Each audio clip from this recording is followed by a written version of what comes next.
2024 தொடக்கப் பள்ளிக்கான நியமனத் தேர்வு மற்றும் தகுதித் தேர்வு ஆகிய இரண்டிலும் தேர்ச்சி பெற்ற 21,515 ஆசிரியர்களுக்கும் மறு நியமனத் தேர்வு இல்லாமல் புதிய அரசாணை மூலம் பணி நியமனம் செய்ய வேண்டும் என முதலமைச்சர் விஜய்க்கு நியமனத் தேர்வில் தேர்ச்சி பெற்ற ஆசிரியர்கள் கோரிக்கை விடுத்துள்ளனர். கடந்த 2013, 2017, 2019, 2022 ஆகிய ஆண்டுகளில் பலமுறை தகுதித் தேர்வில் தேர்ச்சி பெற்றுள்ளோம். ஆனால் பணி நியமனம் வழங்காமல் தகுதித் தேர்வு சான்றிதழை வாழ்நாள் சான்றிதழாக மாற்றப்பட்டது. பிறகு 2018ஆம் ஆண்டு அரசாணை 149 படி தகுதித் தேர்வு மட்டுமல்லாமல் நியமனத் தேர்விலும் தேர்ச்சி பெற வேண்டும் என கூறப்பட்டது. இருப்பினும் 2018இல் அரசாணை வெளியிட்டு 8 ஆண்டுகளில் 2024இல் ஒருமுறை மட்டுமே நியமனத் தேர்வு நடைபெற்றது.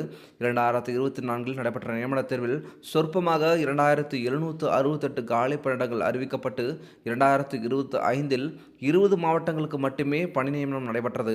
இதற்கு முன்பு டிஆர்பி வெளியிட்ட காலி பணியிடங்கள் 2021இல் 730, 2022இல் 3987, 2023இல் 6553 என மொத்தம் 11,270 காலி பணியிடங்கள் அறிவித்தும் தேர்வு நடைபெறவில்லை. 2024க்கு பிறகு சட்டமன்றத்தில் அறிவிக்கப்பட்ட 6,050 தொடக்கப்பள்ளி ஆசிரியர் காலி பணியிடமும் 2026இல் தலைமை ஆசிரியர் கலந்தாய்வுக்கு பின் ஏற்படும் காலி பணியிடங்கள் எண்ணிக்கை சுமார் 6,000. மேலும் தொடக்க கல்வித்துறை வெளியிட்ட மாவட்ட வாரியான காலி பணியிடங்கள் 3,108 என சேர்த்து 15,158 காலி பணியிடங்கள் உள்ளது. எனவே 2019 முதல் 2026 வரை அரசின் வழியே கூறப்பட்டுள்ள மொத்த காலி பணியிடங்கள் 26,428 ஆகும். இந்நிலையில் 2024இல் நடைபெற்ற நியமனத் தேர்வில் தேர்ச்சி பெற்ற தகுதியுள்ள ஆசிரியர்களின் எண்ணிக்கை 21,515 என்பது குறிப்பிடத்தக்கது. தமிழ்நாட்டில் 58 தொடக்க கல்வி மாவட்டங்களில் உள்ள 450 வட்டாரங்களில் தற்காலிகமாக பணிபுரிந்து வரும் ஆசிரியர்களின் எண்ணிக்கை சுமார் 20,000. இது சென்னை உயர்நீதிமன்ற தீர்ப்புக்கு முற்றிலும் எதிரானது. எனவே தற்காலிக ஆசிரியர் பணி நியமனங்களை நீக்கி தற்போது உள்ள காலி பணியிடங்களை மறுநியமன தேர்வு இல்லாமல் தகுதியுள்ள 21,515 ஆசிரியர்களுக்கும் புதிய அரசாணை மூலம் பணி நியமனம் வழங்க வேண்டும் என தமிழக முதல்வரை கேட்டுக்கொள்கிறோம் என தெரிவித்துள்ளனர்.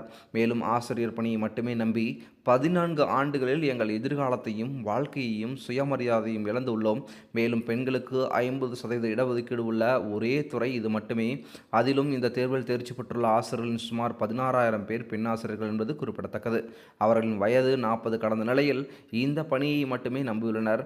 பலமுறை தேர்ச்சி பெற்றும் தற்போது தினக்கூலிகளாகவும் எந்த பணியும் இன்றி வீட்டில் அடிமை வாழ்க்கையும் வாழ்ந்து கொண்டுள்ளோம். மாண்புமிகு தமிழ்நாடு முதல்வரும் பள்ளிக்கல்வித்துறை அமைச்சர் அவர்களும் தாயுள்ளத்தோடு எங்கள் மீது கருணை காட்டி புதிய அரசாணையை பிறப்பித்து எங்கள் குடும்பத்தையும் வாழ்வாதாரத்தையும் காக்க வேண்டும் என பாதம் பணிந்து கேட்டுக்கொள்கிறோம் எனவும் தெரிவித்துள்ளனர். இது குறித்து உங்களுடைய கருத்துக்களை மறக்காம கமெண்ட் செக்ஷனில் கமெண்ட் பண்ணுங்க. இது போன்ற மேலும் முக்கியமான செய்திகளை தெரிஞ்சுக்கணும் அப்படின்னா நம்ம சேனலை சப்ஸ்கிரைப் பண்ணிட்டு தொடர்ந்து நம்ம சேனலோட இணைந்திருங்க. மீண்டும் அடுத்த சந்திக்கலாம். நன்றி.